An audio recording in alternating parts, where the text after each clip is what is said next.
الحمد لله رب العالمين والصلاة والسلام على أشرف الأنبياء والمرسلين وعلى آله وصحبه أجمعين. سبحانك لا علم لنا إلا ما علمتنا إنك أنت العليم الحكيم. رب اشرح لي صدري ويسر لي أمري واحلل عقدة من لساني يفقهوا قولي. أما بعد.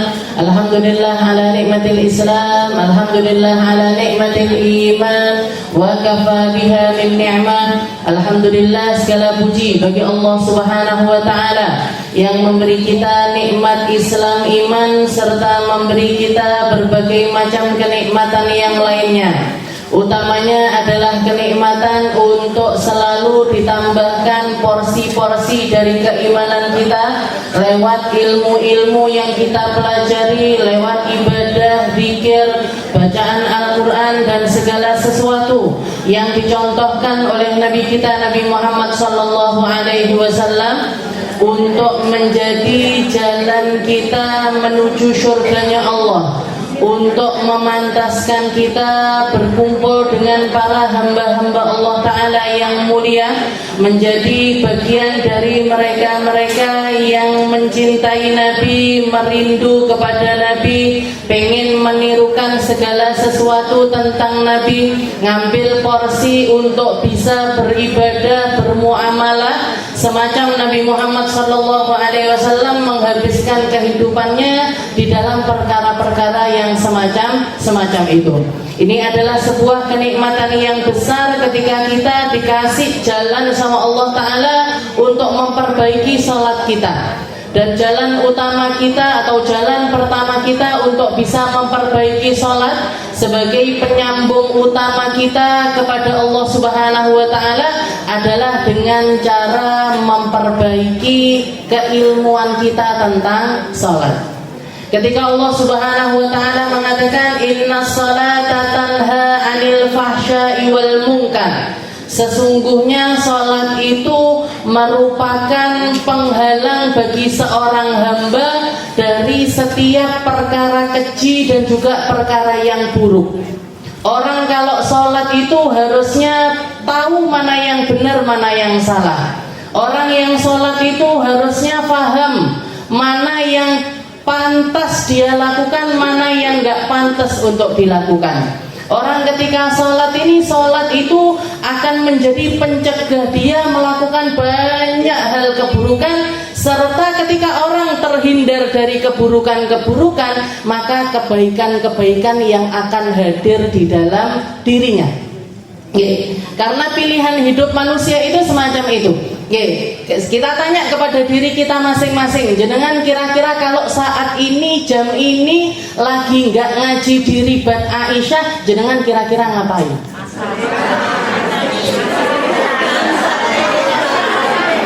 Masak, leyeh, delok TV ini isine gosip. Kan seperti itu, gitu. Orang itu pilihan hidupnya itu kalau nggak baik ya nggak baik, ya ada di tengah-tengahnya. Kalau dikatakan jelasnya Rasulullah SAW mengatakan innal halala bayyin wal haramu bayyin wa bainahuma umurun mushtabihat. Yang halal itu jelas, yang haram itu jelas, tapi diantaranya itu ada hal-hal yang nggak jelas. Ini yang namanya umurun mushtabihat. Man waqa'a fiha waqa'a fil haram. Orang yang berani-berani ada di tengah-tengah itu rentan kecemplung ke yang haram, bukan rentan kecemplung ke yang halal, Bu. Jadi orang kalau nggak memposisikan dirinya di dalam ketaatan, dia akan banyak melakukan atau porsi kehidupan yang masuk di dalam dirinya ini adalah hal-hal yang rentan. Tapi ketika orang itu berada di tempat yang tengah-tengah itu, potensinya untuk melakukan kebaikan itu justru malah sedikit. Aku tak delok TV, kamu subhanallah, jarang, Bu. Yang banyak pancen yo. Akhirnya apa? Gak kenal sama yang ada di TV itu, nyelah sepatu tapi alisnya miring. Bibirnya nggak pas itu, bajunya kok kayak gitu. Akhirnya komentar. Yang harusnya dia itu maunya ngelihat TV itu kan juga terserah kita mau ngelihat apa, gitu. Jangan ngelihat ceramah bisa, jangan ngelihat pemandangan alam-alam juga bisa. Tapi biasanya jalannya jempol itu, jalannya jempol nggak menarik. Oh ini yang menarik, apa gosip? Oh ini yang menarik, tukarannya artis-artis. Oh sidangnya ini. Nah, dan akhirnya apa? Kecemplungnya ke yang haram. Seperti itu keadaannya hidup manusia. Inna sholata tanha 'anil fahsya'i wal munkar. Tapi ketika kita melaksanakan sholat, kita itu memposisikan diri berada di dalam sebuah kebaikan yang nyata. Di mulutnya berzikir, niatnya ditata, gerakannya diatur, semuanya dibikin sama Allah Ta'ala dari awal sampai akhir itu nggak masuk di dalam diri kita itu sebuah keburukan. Maka ketika seseorang itu semakin paham dengan sholatnya, semakin ngerti posisi dari sholatnya, tahu bahwa sholat ini adalah sebuah prioritas kehidupan, maka secara nggak langsung pelan-pelan di luar dari sholat dia juga akan lebih mudah menghindari setiap keburukan. Aku mbiyen arep jilbaban kok angel banget. Sekarang setelah saya sholat ditambah dengan saya ngaji sehingga saya tahu makna sholat saya, enteng aja tiba-tiba yo ndak sumuk-sumuk banget. Dia nggak panas-panas sekali, ternyata jilbaban itu jauh dari apa yang dulu saya pikirkan. Dulu kalau ngelihat kelompok-kelompok orang ini melakukan kebaikan, kayaknya kita itu jauh sekali dari golongan tersebut. Tapi setelah kita tergabung, tiba-tiba mirip-mirip tiba-tiba sama aja kumpulannya, malah saya lebih nyaman, malah saya lebih adem, malah saya lebih banyak mendapatkan manfaat. Jadi pikiran kita ditata sama Allah Ta'ala mulai dari niat, Bu. Mulai dari niat. Makanya ketika kita ngaji pun saya selalu nekankan untuk membenahi niat kita. Nawaitu ta'allum wa ta'lim wa naf'a wal intifa' wal mudzakara wat tadhkir. Kalau saya datang ke sini memang ngaji. Saya datang ke sini mau belajar. Saya datang ke sini pengen nambah ilmu saya. Nata hati, nata pikiran, nata fokus. Nata fokus semuanya kita tata di awal. Setelah itu gerakan-gerakannya diaturkan oleh Allah Subhanahu wa Ta'ala. Jadi kita memperjelas posisi kita. Ketika orang sholat dengan cara yang semacam itu, sholatnya akan menjadi bagian dari firman-Nya Allah Ta'ala ini, tanha 'anil fahsya'i wal munkar. Akan membentengi dirinya dari setiap keburukan. Maka ketika kita melihat, tapi kok ada orang sholat maling, ada orang sholat korupsi, ada orang sholat begini, ada orang sholat begitu. Yang salah bukan sholatnya, Bu. Bisa jadi tujuannya dia untuk sholat nggak benar. Bisa jadi caranya dia di dalam sholat juga nggak benar. Bisa jadi sholatnya ini hanya untuk menjadi rutinitas harian aja. Bagian dari hidup semacam makan dan minum. Semacam makan, minum, tidur. Gusti Allah ngomong sholat. Selesai sholat, selesai juga urusannya dia dengan Allah Subhanahu wa Ta'ala. Para ulama bahkan mengatakan manusia-manusia, orang-orang yang ngerti makna dari setiap aktivitas sholatnya, ketika dia berdiri, dia nggak akan bergeming dari berdirinya. Ketika dia rukuk, dia nggak kenal ngangkat lagi. Ketika iktidal, dia tahu persis posisi dirinya sebagai hamba Allah Ta'ala. Ketika sujud, dia nggak akan kenal bangkit dari sujud. Maksudnya apa? Ketundukan 100% kepada Allah Ta'ala dan nggak berpaling kepada ketundukan-ketundukan yang lainnya. nggak terobsesi dengan apa yang menjadi obsesinya manusia, nggak gampang tertipu, nggak gampang terombang-ambing, nggak gampang termakan omongannya orang, nggak gampang kok. Orang ketika meletakkan sujudnya hanya untuk Allah Ta'ala, maka dia menjadi seseorang yang yakin Allah ma'buda bihaqqin illallah, bahwasanya semua yang ada di alam semesta ini enggak patut untuk saya patuhi. Enggak patut untuk saya patuhi 100%, itu enggak patut. Kalaupun saya patuh kepada suami saya, jenengan patuh kepada suami, bukan cuman sekedar karena cinta sama suami, enggak, tapi karena Allah Ta'ala meletakkan ketaatan kepada suami sebagai bentuk ketaatan kepada Allah.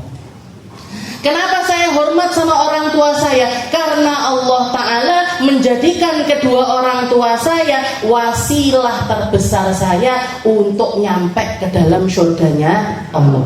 Maka semua aktivitas kehidupannya yang menjadi tolok ukurnya, ini Allah Ta'ala senang apa enggak ya? Ini Allah Ta'ala ridho apa enggak ya? Ini Allah Ta'ala akan memberikan pahala kepada saya atau tidak? Itu yang akan menjadi tolok ukur dari hamba tersebut ketika mereka semakin dan semakin memperbaiki ibadah sholat mereka. Dan ini kita perhatikan satu-satu. Mulai dari berdiri, setelah itu Fatihah, setelah itu rukuk. Kemarin minggu yang lalu kita bahas tentang i'tidal. Nah, sekarang kita masuk ke dalam pembahasan kita ar-ruknus sabi' as-sujud marratan. Kita akan masuk di dalam bab yang membahas tentang sujud 2 kali. Masih di dalam bab rukun-rukunnya salat di dalam kitab Taqriratus Sadidah. Ila an qala al-mu'allif rahimahullahu ta'ala nafa'ana bi ulumi fid dharain amin. Ar-ruknus sabi' as-sujudu marratan. Setelah kita membahas tentang i'tidal, berdiri dari rukuk, sekarang kita akan membahas tentang sujud. Kita akan membahas tentang sujud. Allah Subhanahu wa Ta'ala banyak di dalam Al-Quran mengatakan wasjud waqtarib, sujudlah kalian maka kalian akan semakin mendekat kepada Allah Ta'ala. Nabi Muhammad SAW juga mengatakan aqrabu ma yakunul abad min rabbihi wa huwa sajid. Paling dekatnya posisi seorang hamba dengan Tuhannya adalah ketika mereka ini bersujud. Makanya dari sini kita paham ilmu tauhidnya, ilmu ketauhidannya. Kalau misalkan kita baca ayatnya Allah Ta'ala, innallaha 'alal 'arsy istawa, Allah Ta'ala itu bersemayam di atas arsy-Nya. Maka ketika kita memahami makna tersebut, bahwasanya konteksnya itu Allah Ta'ala itu bukan zat yang bisa disamakan dengan bersemayamnya makhluk. Kalau kita bersemayam itu berdiam. Kayak misalkan saya sekarang lagi duduk di atas kursi. Ketika saya duduk di atas kursi, berarti saya nggak bisa duduk di karpet. Ketika saya duduk di karpet, berarti saya nggak bisa duduk di teras. Ketika saya duduk di teras, berarti saya nggak bisa duduk di masjid. Itu sifatnya manusia. Tapi kalau sifatnya Allah Ta'ala, laisa kamitslihi syai'un wa huwas sami'ul basir. Allah Ta'ala itu nggak bisa disamakan dengan manusia. Ketika kita memahami innallaha 'alal 'arsy istawa, Allah Ta'ala sedang duduk di atas arasy-Nya. Bukan berarti Allah Ta'ala ketika duduk di arasy, Allah Ta'ala nggak bisa ada di bumi. Allah Ta'ala nggak bisa ada di laut. Allah Ta'ala nggak bisa ada di bulan. Allah Ta'ala nggak. Nah, ini yang nggak boleh kita pahami semacam itu. Cara memahaminya gimana? Allah Ta'ala bersemayam di atas arasy untuk memahamkan kepada makhluk tentang kemahakuasaannya Allah. Tentang kemahakuasaannya Allah. Dan caranya bagaimana, seperti apa, itu nggak boleh kita samakan dengan makhluk. Kita berdoa ngangkat tangan ke atas langit, apakah berarti Allah Ta'alanya ada di atas? Apakah Allah Ta'alanya berarti ada di atas? Allah Ta'ala yang menciptakan arah, Allah Ta'ala nggak butuh arah. Nggih, mau jenengan doanya begini, doanya begini, doanya begini, doanya begitu. Nggih, modeling jenengan ketika berdoa ini seperti apa, itu semuanya akan tetap nyampe kepada Allah Ta'ala. Tapi kenapa kok kita doanya semuanya begini Ustazah? Karena Nabi Muhammad mencontohkan cara doa yang semacam itu. Begitu juga ketika sujud. Makanya Nabi Muhammad mengatakan aqrabu ma yakunul 'abd min rabbihi wa huwa sajid. Posisi paling dekatnya seorang hamba dengan Tuhannya adalah ketika mereka sujud. Harusnya kalau misalkan Allah Ta'ala itu ada di atas, harusnya posisi terdekat kan ketika kita berdiri. Tapi ini justru ketika kita sujud, kita berada di posisi paling dekat dengan Allah Subhanahu wa Ta'ala. Nah, para ulama berbeda pendapat. Di antara semua rukun-rukun sholat ini mana yang paling afdol? Mana yang paling afdol dari semua rukun sholat? Sebagian ulama mengatakan posisi berdiri yang paling afdol. Kenapa? Karena di dalamnya ada ayat-ayat Al-Quran. Fatihah kita baca ketika berdiri, surat-surat kita baca ketika berdiri. Maka pendapat pertama mengatakan paling afdolnya rukun sholat adalah berdiri. Setelah itu tapi sebagian lagi mengatakan enggak, paling afdolnya rukun sholat kita adalah sujud. Kenapa? Karena Nabi Muhammad SAW mengatakan hadis tersebut, aqrabu ma yakunul 'abd min rabbihi wa huwa sajid. Paling dekatnya seorang hamba dengan Allah Ta'ala adalah ketika dia sujud. Nah, ini pendapat yang kedua. Pendapat yang ketiga mengatakan, oh enggak, dibagi dua. Kalau sholatnya itu sholat malam, paling afdolnya adalah berdiri. Paling afdolnya ketika kita sholat di malam hari, itu yang paling afdol adalah berdiri. Sholat maghrib, sholat isya, sholat subuh. Sholat maghrib, sholat isya, sholat subuh, sholat tahajud, sholat witir, sholat kalau Ramadan kita taraweh dan lain sebagainya. Kalau jenengan melaksanakan sholat di malam hari, maka paling afdolnya adalah memperpanjang qiyam. Memperpanjang berdiri. Kalau mau sholat bacaannya pakai surat yang panjang-panjang, lakukan ketika malam hari. Saya mau sholat Ustazah. Sholat apa Bu? Sholat tasbih. Sholat tasbih. Setiap kali gerakan sholat bacanya 15 tasbih. Jadi sekali satu rakaat itu, di dalam satu rakaat itu ada 75 kali tasbih. Maka afdolnya kita laksanakan di mana? Malam. Jadi paling afdolnya dilaksanakan di malam hari. Saya pengen sholat Ustazah, rakaat pertama saya baca surat Al-Baqarah. Misalkan ibu-ibu ribat Aisyah sholat malam, sholat tasbih, berdirinya baca surat Al-Baqarah. Gimana ini? Silahkan. Jadi paling afdolnya, jadi kalau sholat malam itu paling afdolnya adalah berdiri. Makanya Rasulullah SAW kalau sholat malam itu beliau langganannya surat-surat yang panjang-panjang. Surat panjang versinya Nabi loh Bu. Lek panjang versinya kita Yasin wis kedawan. Kok Yasin saja? Amayata sa'alun itu saya kalau sholat baca amayata terus kok sholihah banget. Masya Allah ya Allah, aku saiki sholat baca amayata sa'alun, an-nazi'at, abasa, al-mutaffifin, wa masih munyar misalkan jenengan bacanya. Nah, itu sudah merasa jadi perempuan sholihah sekali. Nah, ini tapi kalau versinya sahabat, versinya Nabi Muhammad SAW, nah ini Al-Baqarah itu baru dibilang panjang. Al-Baqarah, An-Nisa, Al-Imran. Nah itu versi. Nah, jadi Rasulullah sering baca surat-surat yang panjang itu beliau laksanakan di sholat malamnya. Walaupun kalau di sholat fardu beliau tetap pakai standarnya orang imam. Imam itu kalau kita posisinya jadi seorang imam, Rasulullah menganjurkan untuk sholatnya itu pakai surat yang gak terlalu panjang. Karena kita nggak tahu siapa yang ada di belakang kita.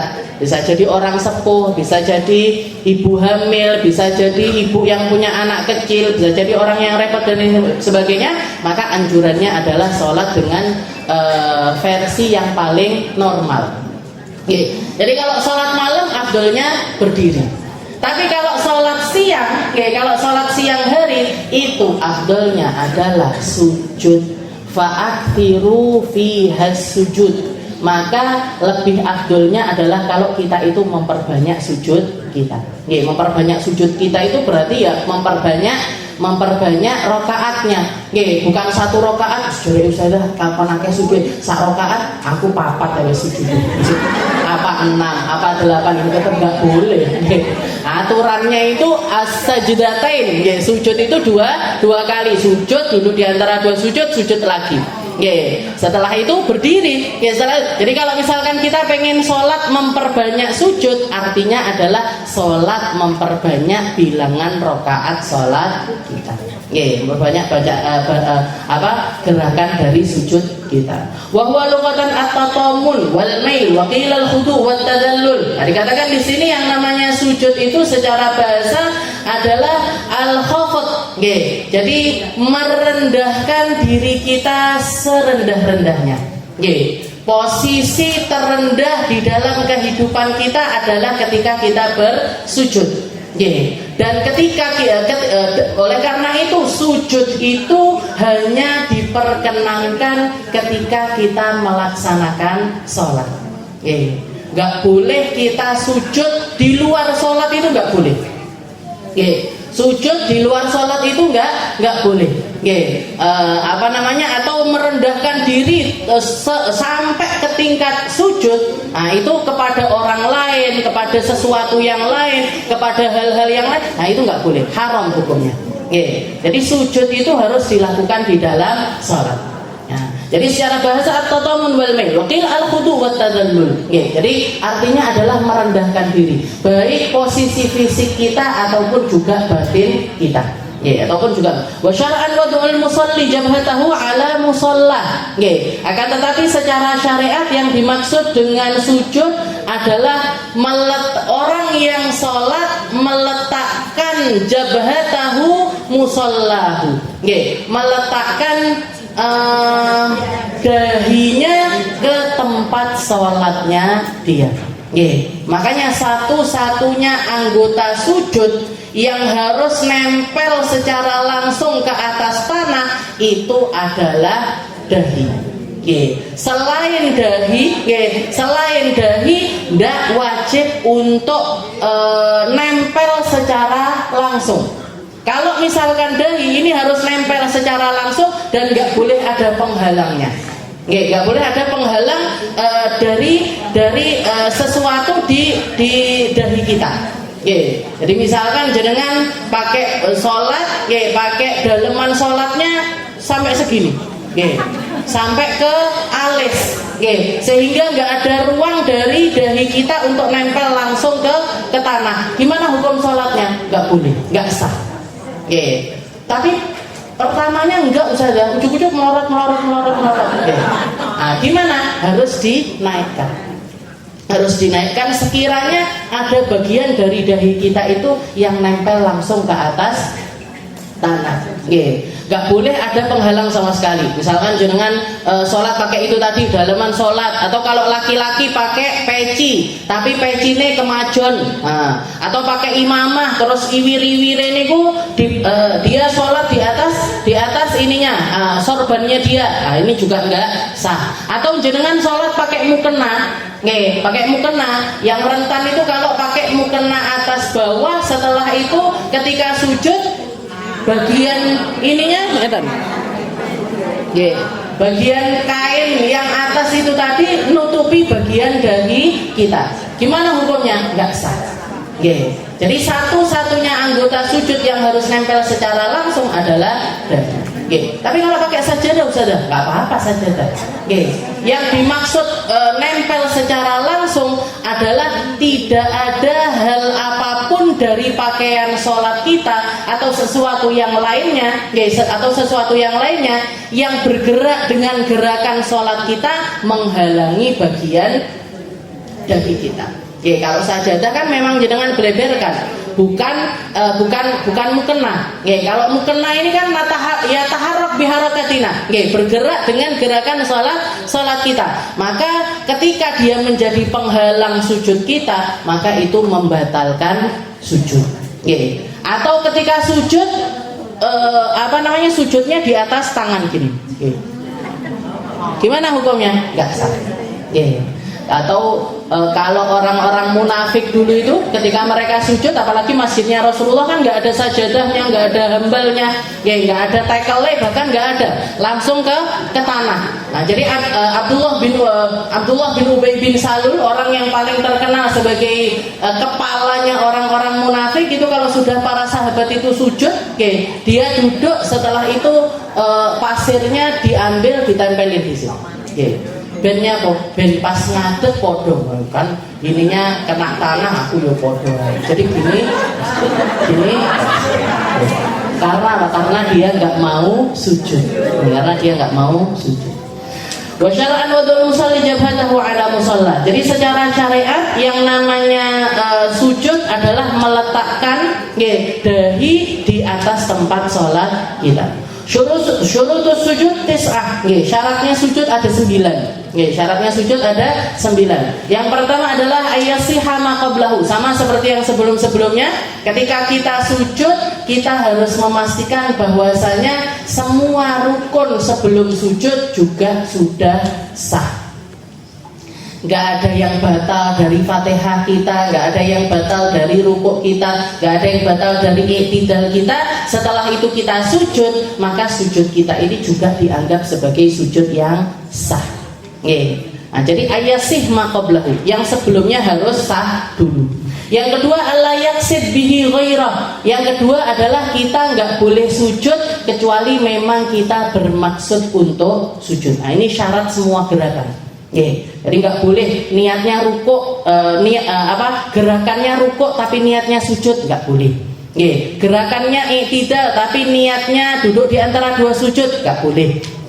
Jadi karena sholat seseorang ini, ya kalau misalkan kita sholatnya kayak sholat normal, nah itu gerakannya kan memang pasti. Tapi kadangkala ada orang sholat dengan cara geletak, ada orang sholat dengan cara duduk, di mana gerakan-gerakannya ini nggak ada yang tahu perpindahannya kecuali dirinya sendiri. Maka ketika kita sholat, misalkan lagi sakit, tiduran sholatnya, kapan kita menentukan rukuk kita, kapan kita menentukan i'tidal kita, sujud kita, duduk di antara dua sujud kita, yang menentukannya adalah maksud hati. Makanya ketika kita sujud alla yaksid ghairah, nggak boleh bermaksud gerakan yang selain sujud. Ai adamul huwi li ghairi falau saqata ala wajhi aw hawa lirruku faja'alahu lisujud lam yakfi.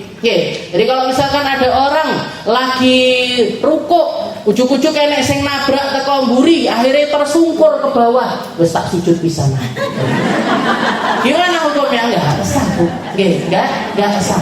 Terus gimana? Berarti harus bangkit, harus balik kembali. Iya. Harus kembali lagi ke rukuk karena i'tidalnya pun juga belum. Karena belum ada i'tidalnya. Jadi kembali ke rukuk, setelah itu i'tidal, baru setelah itu sujud. Nah, jadi nggak boleh sekalian itu nggak boleh. Yang boleh sekalian itu kalau jenengan undangan manten. Yang punya sekalian. Jadi ayat sehingga bihirah ada menghubiri kalau sakata ala wajhi aw hawa lirruku faja'alahu sujudan lam yakfi. Dan kalau kita perhatikan, Bu, kenapa rukuk itu cuma sekali, kenapa sujud itu 2 kali? Kenapa rukuk itu cuma sekali tapi sujud itu dua kali? Dikatakan ketika kita sujud kita menirukan amalannya para malaikat-malaikatnya Allah Ta'ala. Para malaikat itu ketika Allah Ta'ala memerintahkan mereka untuk sujud kepada Nabi Allah Adam, usjudu li Adam. Bahkan bukan cuma malaikat, semua penduduk langit sama Allah Ta'ala ketika itu diperintahkan untuk sujud kepada Nabi Adam. Usjudu li Adam, sujudlah kalian kepada Adam. Fasajadu illa iblis. semuanya sujud, semuanya sujud sesuai dengan perintahnya Allah Ta'ala. Yang gak mau terima untuk sujud ketika itu hanya makhluk yang namanya iblis. Fasajadu illa iblis. Mereka semuanya sujud kecuali iblis. Maka dikatakan ketika para malaikat itu bangkit dari sujudnya, ngelihat iblis gak mau sujud, mereka langsung sujud lagi. Kenapa kok mereka sujud lagi? Syukran lillah ala nikmati ta'ah. Karena mereka bersyukur mereka masuk di dalam golongan hamba yang taat sama Allah Ta'ala. Jadi sujud keduanya itu sujud syukurnya para malaikat. Ini makanya kenapa kok sujud itu dua kali? Karena yang pertama sujud sesuai perintahnya Allah Ta'ala, yang kedua sujud syukur karena menjadi hamba yang taat kepada Allah. Dan itu diabadikan sama Allah Ta'ala di dalam gerakan sholat kita. Ayasih maqablahu alla yaqsid bihi ghairah. Rukun pertama harus sah semuanya. Yang kedua adalah tidak bermaksud selainnya. Yang ketiga ayat ma'inna fi. Wajib hukumnya untuk tumak ninah. Tumak ninah seperti halnya gerakan yang lainnya. Tumak ninah ini sekadar kita itu mengucap subhanallah. Sekadar kita mengucap subhanallah. Walaupun zikir yang diwarid atau zikir yang diriwayatkan untuk kita baca ketika sujud adalah subhana rabbiyal a'la wa bihamdi. Yang mengatakan subhana rabbiyal a'la, boleh dibaca 3 kali, boleh dibaca sekali. Sekali itu berarti sudah tumak ninah. Afdolnya 3 kali. Kalau pengen nambah 5 kali. Kalau pengen nambah 7 kali. Kalau pengen nambah 9 kali. Kalau pengen nambah lagi 11 kali. Sesuai dengan keadaan dari sholatnya kita. Jenengan ketemu imam sawi sholatnya, baca yang banyak bu. Gak terus ngomel-ngomel di dalam sujud. Sawi bentuk mana iki ora ngadeg-ngadeg. Terus ngeten jenengan.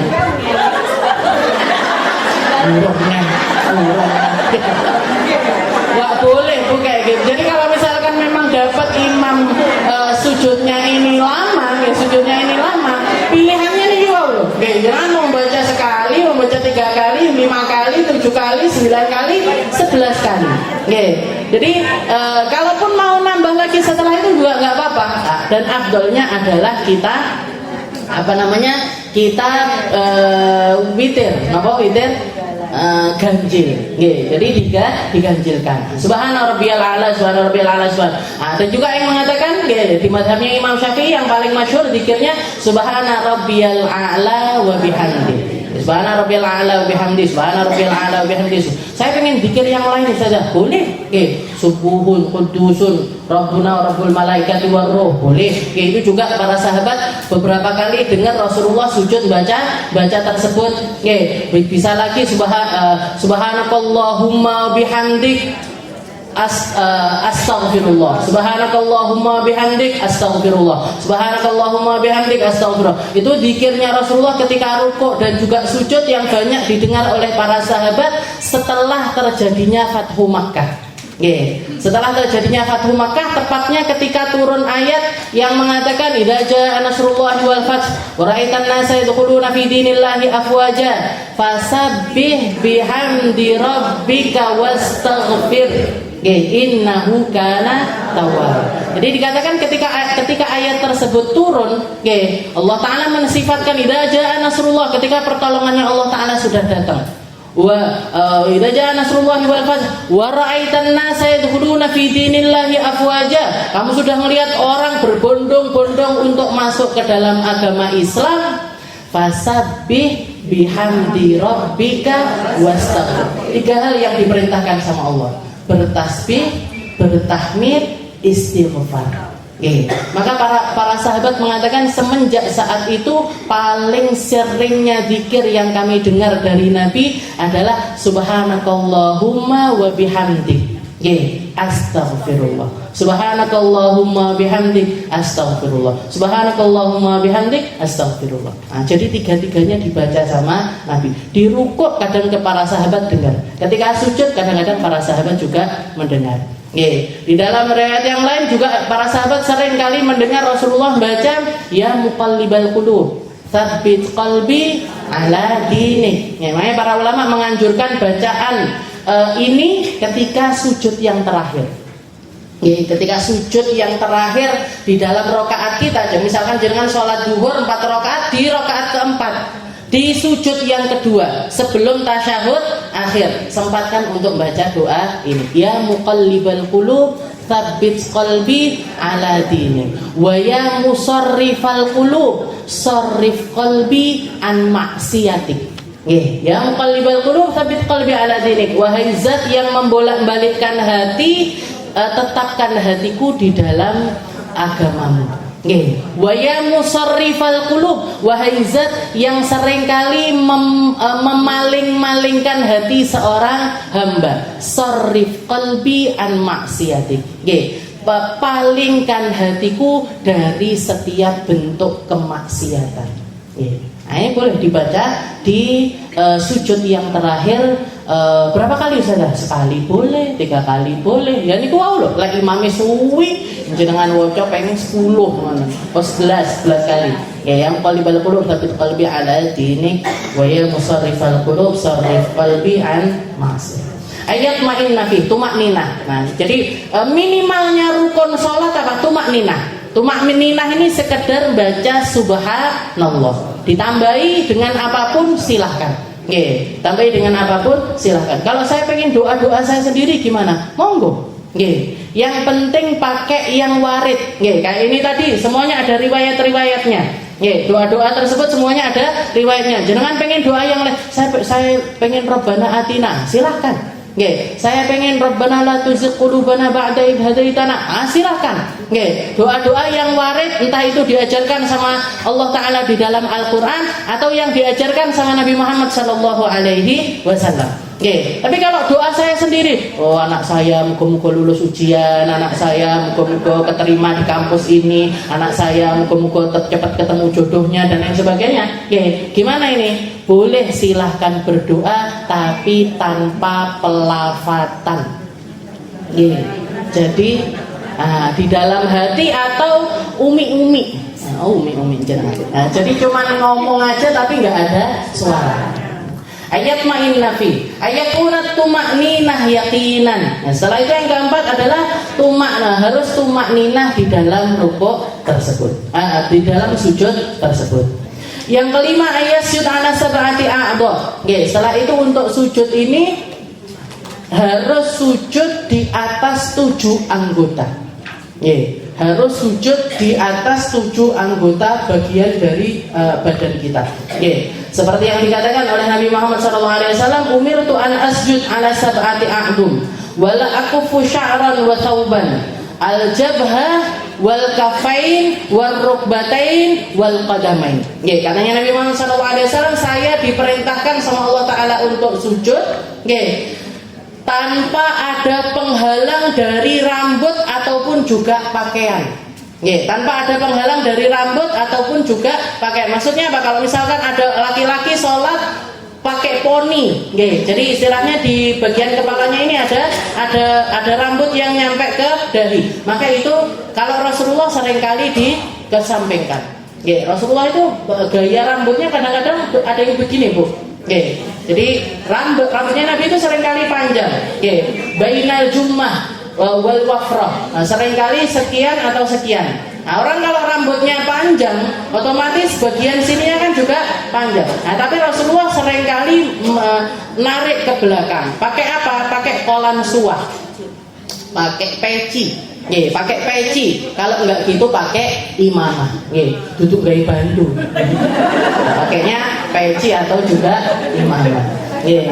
Setelah itu walakum syaran wala thawban. Juga yang perlu diperhatikan, Rasulullah seringkali sholat itu bagian kedua tangannya juga enggak dihalangi oleh apapun. Jadi kalau misalkan kita sholat, mukenanya kepanjangan sampai segini, itu gimana hukumnya? Sah sholatnya, sah aja sholatnya, tapi makruh. Jadi kalau misalkan kita, jadi di antara 7 anggota tubuh disebutkan sama Nabi al-jabha, yang dimaksud dengan anggota sujud ini mana? dahi. Nggih. Wal kafain, kedua tangan. Warukbatain, dua lutut. Wal qadamain, dua kaki. Nggih, dua asabiul qadamain, dua ruas-ruas dalam dari kaki kita. Itu bagian yang harus nempel langsung ke atas tanah. Nggih. Yang empat bagian, nggih, yang empat bagian itu kalau perempuan harus ditutup. Nggih. Yang empat bagian kalau perempuan harus ditutup. Mana itu? Lutut sama kaki. Nggih. Kenapa? Karena ini memang bagian yang memang harus ditutup dari perempuan. Kalau kedua tangan sunnah ditutup. Nggih, dua tangan ini sunnah untuk ditutup. Jadi misalkan ada orang yang lagi kedinginan sekali, nggih, jangan sholat di kutub utara misalkan. Nggih, habis itu pakai sarung tangan. Nggih, pakai sarung tangan. Gimana ini sholatnya? Boleh. Nggih, tidak membatalkan sholat. Yang wajib mana? Dahi. Jadi satu-satunya yang wajib nempel langsung ke atas tanah adalah bagian dahi kita. Yang kedua tangan hukumnya sunnah, yang lutut sama kaki hukumnya wajib. Kalau laki-laki yang wajib ketutup mana? Yang wajib ketutup hanya lutut saja. Kalau bagian kaki langsung nempel, setelah itu kedua tangan juga sunnah untuk langsung nempel. Yang wajib nempel secara langsung adalah dahi. Ayyasjud ala sab'ati a'dha. Setelah itu ayakuna jabhatuhu maksyufah. Yang rukun yang keenam adalah dahinya harus tersingkap. Walau juz'an mimma yasjud bih, walaupun cuman sekadar kecil. Walaupun cuma sekadar kecil, tapi harus terbuka. Kalau tertutup semuanya nggak sah. Kalau tertutup sebagian selama masih ada yang bisa nempel, maka sah. Sebagian kecilnya. Jadi misalkan pakainya daleman mukenanya terlalu melorot, tapi separuhnya masih nempel, separuhnya lagi nggak nempel secara langsung. Gimana? Sah. Hukumnya adalah sah. Dulu para sahabat itu beberapa di antara mereka ngadu sama Nabi Muhammad SAW. Di antaranya Sayyidina Khabbab bin Al-Irid bilang sama Nabi, ya Rasul, syakauna hararatar ramda. Ini lagi bulan Ramadan ya Rasul. Ini tanah ini panasnya luar biasa. Karena sujudnya, sholatnya di atas pasir langsung. Maksudnya apa? Maksudnya mereka minta izin untuk kalau nggak sholatnya itu agak diakhirkan, ya kita itu pakai sesuatu untuk mencegah biar nggak kena secara langsung. Biar nggak kena dahi. Ini kalau langsung kena tanah yang lagi panas kan ya luar biasa sakitnya. Tapi sama Rasulullah nggak direken. Tetap wajib untuk nempel secara langsung untuk bagian dahi. Kalaupun misal di dalam riwayat yang lain para sahabat ketika nanya hal yang sama, Rasulullah bilang ainu alaihi biridaikum. Bantu biar nggak terlalu panas itu kalian hamparkan di depan kalian itu pakai rida, pakai sorban. Nah kalau kita sajadah, awal dhewe tumpuk-tumpuk Bu. Terus tekelan, sik dikai karpet eneh, sik dikai sajadah eneh. Sajadah kadang tumpuk telu, satu yang tipis, atasnya yang agak empuk. Nah, ternyata ketika kita mengempukkan sajadah kita, sholat tambah males. Para sahabat itu enggak enak sholatnya, tapi mereka orang-orang yang begitu bersemangat di dalam sholat. Kok diganti ya ini? Masjid-masjid itu serasa karpetan. Allah yasin ala syai'in yataharraka. Ini syarat yang keenam, antakuna jabhatahu maksyufah. Jadi bagian dahinya harus wajib tersingkap. Yang ketujuh, Allah yasyud ala syai'in yataharrak biharakatih. Yang ketujuh adalah dilarang sujud dengan sesuatu yang bergerak dengan gerakannya. Nah, ini tadi juga sudah saya bahas. Jadi kayak misalkan ada orang misalkan pakai pakaian, setelah itu bawa di kantongnya ini sapu tangan misalkan, ada sapu tangan. Nah, ketika sujud sapu tangannya itu tersingkap, setelah itu akhirnya dia sujud di atas sapu tangan tersebut. Kalau sapu tangannya masih nempel di sapunya dia, maka sujudnya nggak sah. Tapi kalau sapu tangan itu jatuh pas di tempat sujud kita, setelah itu kita sujud di atasnya, maka nggak masalah. Jadi yang masalah itu kalau kita sujud dengan sesuatu yang bergerak dengan gerakan kita. Mukenanya jenengan, tali mukenanya jenengan, daleman jilbab, atau misalkan pakai maskernya moncolong ke atas, akhirnya sujud. Nah itu yang semacam itu, atau bercadar. Nah, jadi ada orang pakai cadar, sholat di atas cadarnya, sholat di atas cadarnya. Padahal ketika naik cadarnya ikut naik. Gimana hukumnya? Gak sah. Gak sah. Kayak saya pakai cadarnya ketika sholat saya singkap gini. Nah, ketika sujud ujung-ujung ceplok, akhirnya sholat di atas cadar itu tadi. Gimana hukumnya? Gak sah. Allah yasjud ala syai'in yataharrak biharakati. Yang kedelapan, irtifa'u asafilihi ala a'alih. Ketika bangkit dari sholat, yang bangkit duluan adalah bagian irtifa'u asafilihi ala a'al, bagian belakang dulu yang bangkit, bukan bagian depan dulu. Asafiluhu ay al-ajiza ali al-katifan wal ra's. Jadi misalkan kita bangkit dari sujud itu, ketika bangkit dari sujud itu yang naik dulu adalah bagian belakangnya. Jadi istilahnya jadi tangan ini jadi tumpuan kita untuk bangkit. Jadi bukannya bukan. Nah, jadi di benak nih. Jadi yang bangkit duluan bagian belakang, baru setelah itu bagian depan. Jadi tapi kalau nggak mampu gimana? Kalau nggak mampu nggak masalah. Tapi selama mampu yang naik dulu bagian belakangnya, baru setelah itu bagian depan. Jadi kan banyak orang sholat begini. Ada duduk istirahatnya tadi. Setelah itu bangkitnya begini. Gini. Nah, itu nggak boleh. Kalau kita mampu untuk yang bangkit duluan adalah bagian punggung. Tapi kalau misalkan memang ada masalah punggung atau sakit atau apa sepuh, maka nggak masalah. Tapi kalau misalkan masih mampu begini. Jadi irtifa'u asafiluhu ala ahli, yang naik dulu bagian bokongnya. Jadi diprakteknya mau pripun?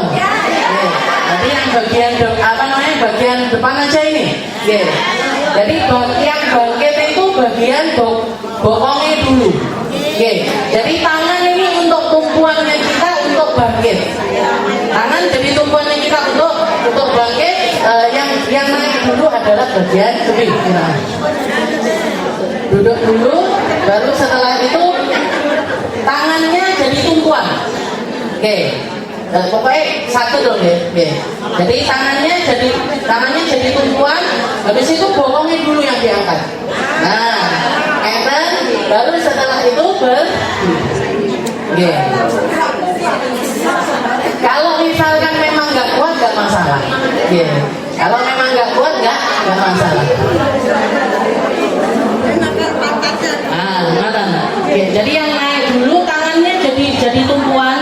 Setelah itu yang naik dulu bagian belakangnya, baru setelah itu bagian depan.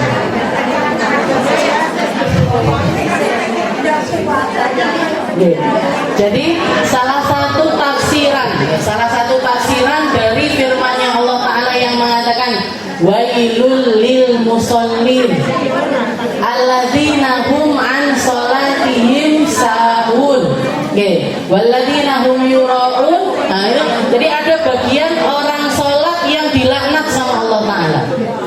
Ada yang menafsirkan mereka-mereka yang suka meninggalkan sholat, ada yang menafsirkan yang suka mengakhirkan sholat. Alladzina hum an sholatihim sahun, yang mana dengan sholatnya mereka ini mereka sering lupa. Nah, ada sebagian ulama yang menafsirkan yang dimaksud dengan orang-orang yang lupa ini adalah yang tergesa-gesa di dalam sholatnya. Nah, tergesa-gesa di dalam sholat itu termasuk diantaranya ketika mereka bangkit dari sujud, mereka mengedepankan bagian depannya dulu. Nah, makanya gerakan sholat ini tadi yang semacam ini penting, untuk kalau memang nggak mampu nggak apa-apa, nggak kuat saya Ustazah, memang bagian boyok saya begini. Jadi saya bangkitnya bagian depan dulu, nggak masalah. Tapi selama bisa, bahkan ini termasuk rukunnya sujud. Irtifa'u asafilu ala a'ali.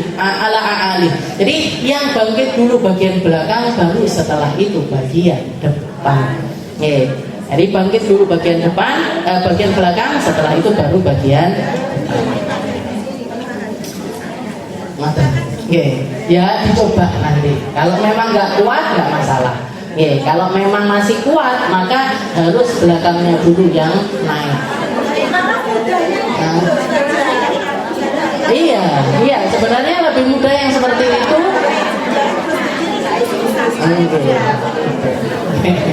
Nah, ini harus diperhatikan ya di dalam sujud kita. Yang kesembilan at-tahammul bi ra'sih. Yang terakhir dari rukun salat kita adalah at-tahammul bi ra'sih. Haitsu law sajada ala qit'ati qudnin lan bakasat. Kabasat. Jadi ketika kita sujud harus menumpukan berat itu di dahi. Jadi atau di kepala. Jadi istilahnya pripun nggih? Enggak, kadang-kadang ada orang sholat sujudnya itu gini. Ini saya contohkan ya. Ada orang jadi yang benar gini. Jadi tumpuan berat itu di depan, bukan dipletrek nih di semua anggota. Gini. Ada orang gini. Yang benar gimana?